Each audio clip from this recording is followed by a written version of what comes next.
ایک فقیر بادشاہ کے دربار میں جا نکلا نا تو کہا کہ بادشاہ یہ تخت و تاج کیا ہوتے ہیں، اس کی کوئی قیمت نہیں ہے۔ تو بادشاہ ہنس کے کہنے لگا اس فقیر کو باہر نکالو، اسے کیا پتا ہے کہ تخت و تاج کیا ہوتے ہیں، اس کی لذت کیا ہوتی ہے۔ جب خدام کھڑے ہوتے ہیں، استقبال کر رہے ہوتے ہیں، جب تخت پہ بیٹھے اور ساری رعایا نیچے بیٹھی ہوتی ہے، اس نے کہا نکالو فقیر کو، اس کو کیا پتا۔ بادشاہ ایک دن شکار کرنے گیا تو وہاں اس کا گھوڑا جو ہے وہ سرکش ہو گیا اور ایسی جگہ پہ لے گیا کہ جہاں نہ پانی تھا اور نہ کوئی اور چیز۔ بادشاہ وہاں ہانپ رہا ہے کہ وہی فقیر مشکیزہ ڈالے ہوئے گزرا اور آواز دے رہا ہے پانی لے لو، پانی لے لو۔ بادشاہ کی تو موت واقع ہونے والی تھی، آخری ہچکیاں تھی تو اس نے آواز دی پانی۔ تو اس فقیر نے کہا کہ ہاں تمہارے پاس ہے کوئی قیمت پانی دینے کی؟ اس نے کہا میں بادشاہ ہوں اس ملک کا۔ اس نے کہا ہوتے ہوگے، مجھے غرض نہیں ہے، میں تو بیچتا ہوں پانی۔ اس نے کہا بابا میں بادشاہ ہوں، جو مانگو گے میں دوں گا، مجھے پانی دو، میں مر رہا ہوں۔ اس فقیر نے کہا آدھی حکومت لگے گی۔ اس نے کہا آدھی لے لینا، مجھے پانی تو دو، کیونکہ مر گیا تو ساری جائے گی۔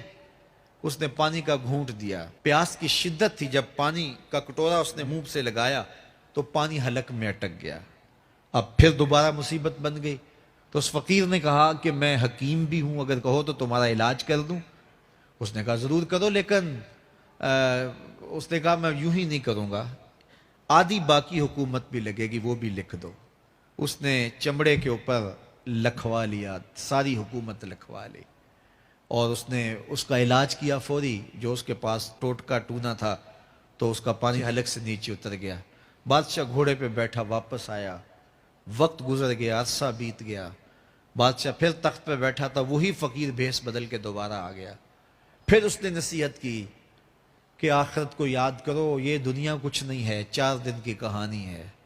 بادشاہ نے کہا تو میرا خیال ہے پہلے بھی کبھی آیا تھا، تو نہیں سمجھتا تخت و تاج کی لذت کیا ہے۔ اس نے کہا اس کی کوئی قدر و قیمت نہیں ہے، چھوڑ اسے، آخرت سب کچھ ہے۔ تو اس نے کہا نکالو اس فقیر بابے کو، یہ اس دن بھی آیا تھا تو آج پھر آ گیا ہے، اپنی راہ لے بابا۔ اس فقیر نے اپنے تھیلے سے وہ چمڑے کی دستاویز نکالی جس کے اوپر اس نے ساری حکومت لکھ کے دی تھی۔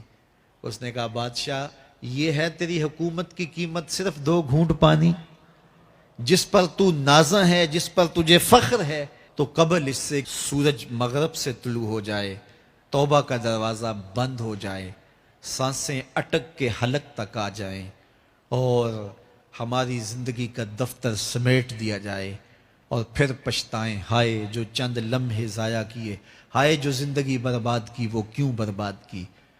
کل کے پچھتاوے سے بہتر آج کا پچھتاوا، زندگی پلٹ ہوگا، وقت پر کافی ہے ایک قطرہ بھی آب خوش ہنگام کا، جل گیا جب کھیت برسا می تو پھر کس کام کا۔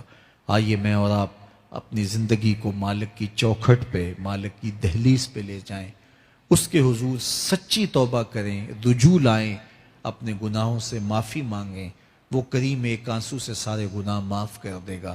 اپنی آخرت کی تیاری کریں، کاروبار دنیا بھی کریں، لیکن اصل ہماری زندگی آخرت کی زندگی ہے۔ صحابہ کو خندق کھودتے دیکھا تو پیار آیا تو یہی کہا اللہم ان العیش